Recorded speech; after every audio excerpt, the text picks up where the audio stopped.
আর জমিয়ে একটা সুন্দর রেসিপি বানাবো, সেটা হচ্ছে বড় বড় চিকেন দিয়ে পকোড়া, গরম গরম পকোড়া আর সবজি দিয়ে মুগ ডাল।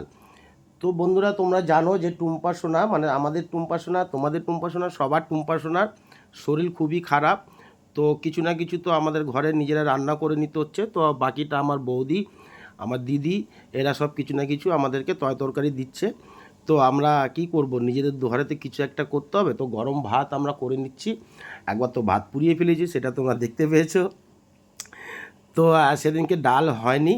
তো ডাল আমরা বললাম কি, চলো সবজি দিয়ে ডাল করে নিচ্ছি। কিন্তু হ্যাঁ, ওই যে টমেটো কালার দেখছো, ওটা কিন্তু টমেটো নয়, ঠিক আছে, ওটা গাজর রয়েছে। কারণ টুম্পা সোনা টমেটো খাওয়া একেবারেই বারণ। আর মুসুর ডাল তো চলবেই না, ঠিক আছে, ইউরিক অ্যাসিড রয়েছে, প্রচণ্ড পরিমাণে ইউরিক অ্যাসিড রয়েছে। তো তার জন্য আমাদের মুগ ডাল খেতে হবে। আমার আবার মুগ ডাল খেলে গ্যাস হয়, কিন্তু একটু মানিয়ে নিতে হবে, কিছু করার নেই। আর আমাদের অ্যানি জেরি রয়েছে, তাদের তো মাংস আমাদের করতেই হবে। ভাত ফাত সব রেডি হয়ে গেছে। তো টুম্পা সোনার খুবই শরীর খারাপ। তো আস্তে আস্তে তোমাদের ভালোবাসা আশীর্বাদে আবার সে সুস্থ হয়ে উঠছে। আচ্ছা, ডাল আমাদের প্রায় কমপ্লিট।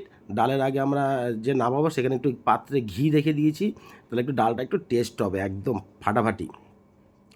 তো আমাদের রান্না প্রায় কমপ্লিট হয়ে গেছে। তো আজ আমাদের ঘরে আবার শুধু ডাল বা তরকারি যে কিছু নেই তা না, আমাদের বৌদি আবার তরকারি দিয়ে গেছে। কিন্তু আমরা ভোলা মাছ একটু আলাদাভাবে ভেজে নিয়েছিলাম। তো বাকি তরকারি আমার বৌদিরা দিদি দিয়ে গেছে। তো কি দিয়েছে চলো একটু দেখে নিই। চলো, চুনো মাছ দিয়ে সবজি একটা তৈরি করেছে, আর ওটা ভোলা মাছের ঝাল, আর হচ্ছে এটা হচ্ছে শঙ্কর মাছ। অনেক দিন পর শঙ্কর মাছ খেলাম, খুব ভালোই লাগলো খেতে। কিন্তু আমাদের যে পকোড়াটা হয়েছে একদম ফাটাফাটি পকোড়া হয়েছে। তোমরা একদিন এসো, পকোড়া করে তোমাদেরকে খাওয়াবো। তো আমাদের এই ছোট্ট ভিডিওটা কেমন লাগলো তোমাদের কাছে আমরা জানতে চাই।